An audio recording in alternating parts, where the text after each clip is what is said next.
Basically, I am a mechanical engineering background is my education, but I joined in ISKCON. I was involved in the management in Bombay Judo. I was a general manager and temple commander. We are working around the clock.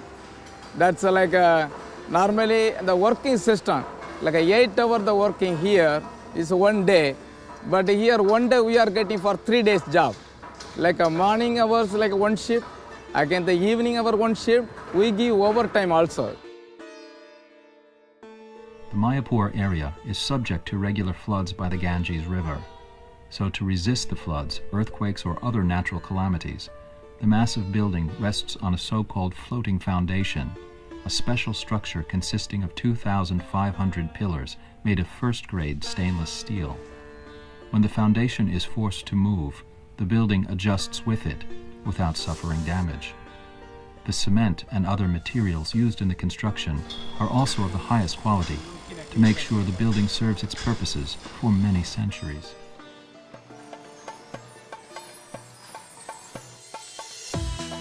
What you can see here now to my right, this is called a batching plant. This is where the cement is mixed perfectly. Actually, it's computerized. How much water goes in there, how much stone chips, how much sand goes in there, and also depends on the temperature. Sometimes if the temperature is very high, we even have to put ice in the water to make it perfect, so that the balance of the construction becomes very even.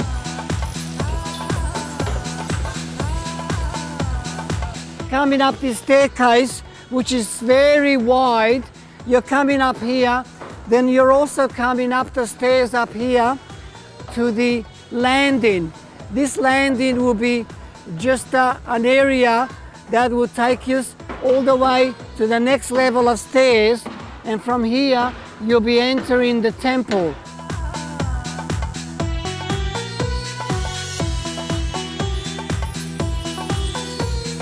This is where the temple room will be for Lord Nrsimhadev in a circular motion. And you can see here our workers are preparing to do the casting for the first floor of the museum area.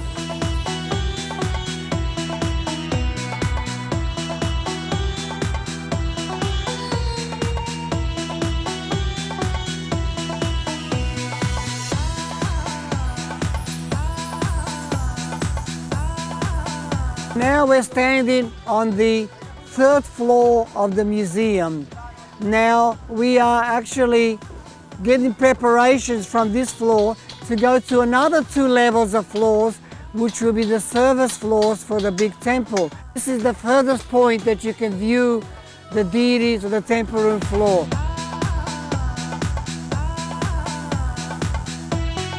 We're standing near at the center of the temple at the moment. The temple will be made up of beautiful columns, and deity rooms will be over here to your left, and on my opposite side over here where will be Srila Prabhupada's Vyasattam will sit there, and Srila Prabhupada will look at the deities. If you look here to my left again, all the way down, this is where the planetarium wing will be, separate on its own, and there'll be escalators going up there and also elevators on the corners.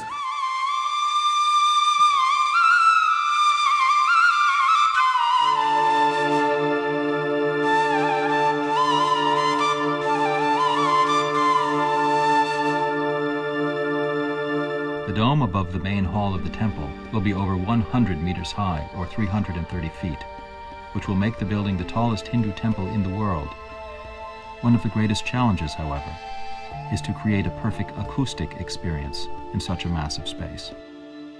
These are the 3 exhibit levels, and above that there's essentially another 2 stories as well of windows, and only there does the dome actually start, the actual stainless steel dome.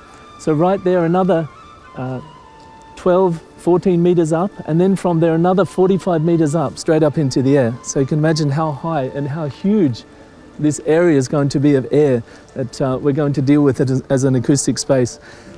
Srila Prabhupada really liked the Capitol building in Washington, inside and outside. He very much liked the architecture, which also, of course, mirrors many wonderful structures like St. Paul's, St. Peter's.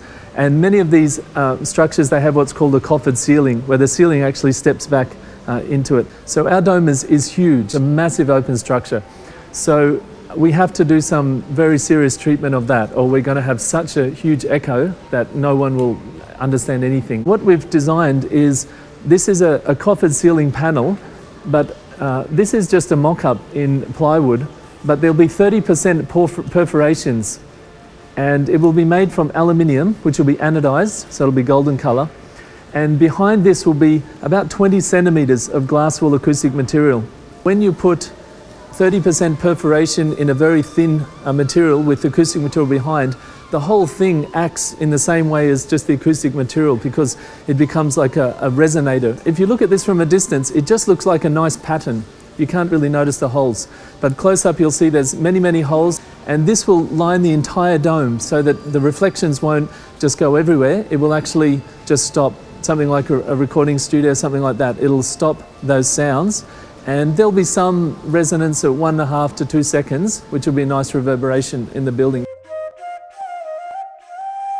The Temple of the Vedic Planetarium will be unique in terms of exterior and interior design.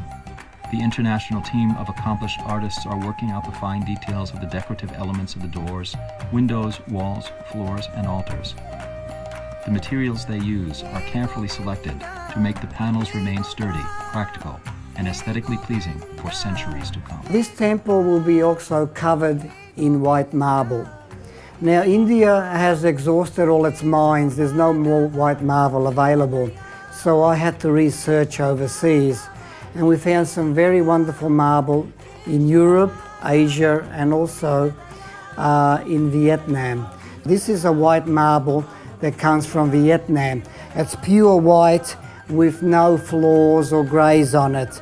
And also this piece of marble is another white marble that is from Turkey. And also on the dome, we're going to be using a ceramic tile. This is a ceramic tile which is manufactured in India. This is a beautiful tile that will last for hundreds of years as well, because it's specially prepared for us. The edifice will serve many different purposes.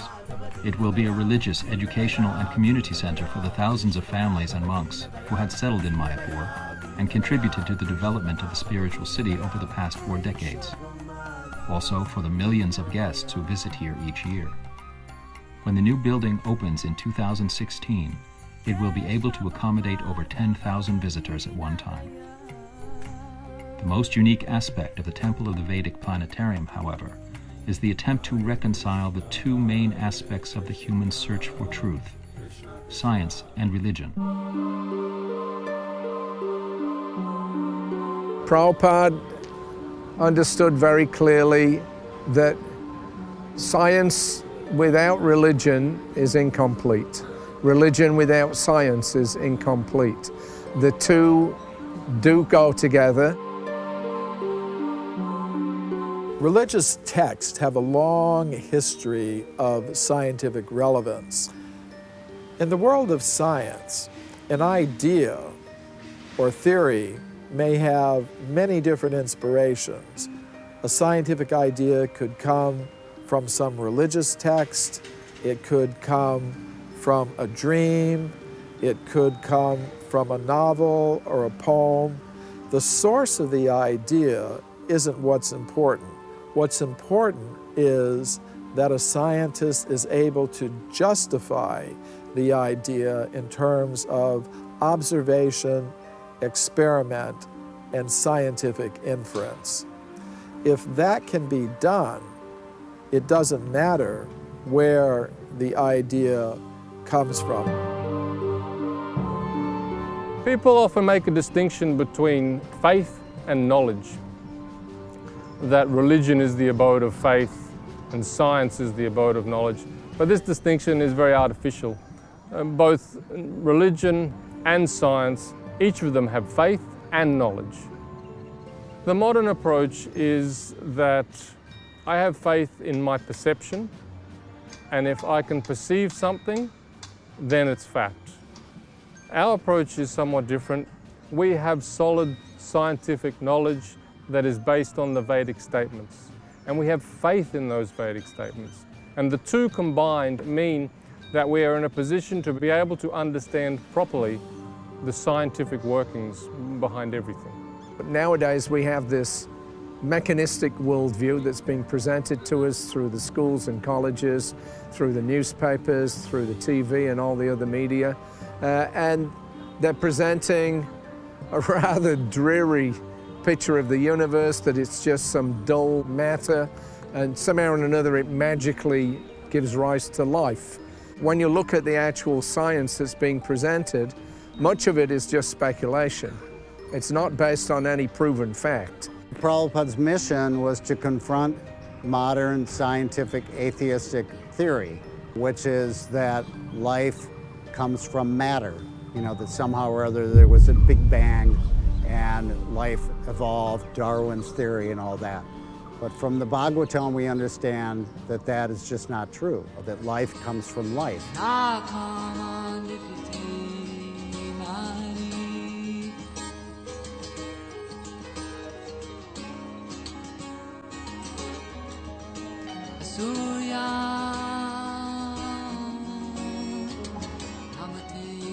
There's a correlation between what we see with our eyes and what we will present in the planetary model. What we want to do is to open people up at least to the possibility of a different worldview than the mechanistic worldview which is currently prevalent and which is really being pushed very strongly, that this is the only way that you can see the universe.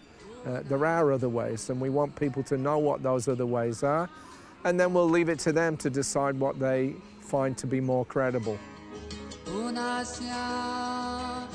planetarium's shows, films, and exhibitions are based on the ancient Indian books of wisdom, the Vedas, as well as years of research conducted by an international group of well-known geologists, archaeologists, anthropologists, and biologists.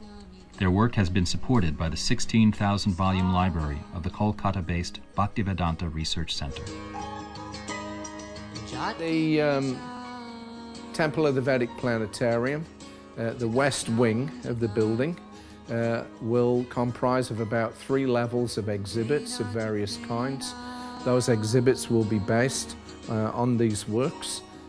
We have hundreds of exhibits actually that we can present, all giving evidence of a conscious-based universe. And on the top level, we'll be having a 23-meter tilted dome, which will be an actual planetarium. It will seat about 275 people at a time, and we'll be making various presentations, film presentations there. And that theatre also can be used for conventions and other works. In Mayapur, we are currently receiving about 4 million visitors a year. That's before this new temple has been built. When the Temple of the Vedic Planetarium is completed and opened, we expect that we will get probably about 1 crore of visitors a year. That's about 10 million visitors a year. Prabhupada's vision on Earth is about to be realized in all its glory. The opening of this temple is really going to be a historic event. Prabhupada wanted more than a temple. He actually wanted to change the consciousness of the world. We are aiming for a worldwide audience. We want to create something here which will capture the attention of the world, which will challenge people, which will open their minds.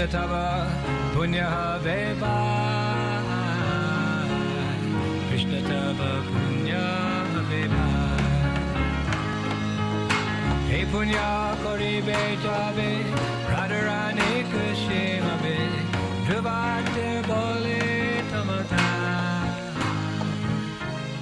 Krishna tava punya beba,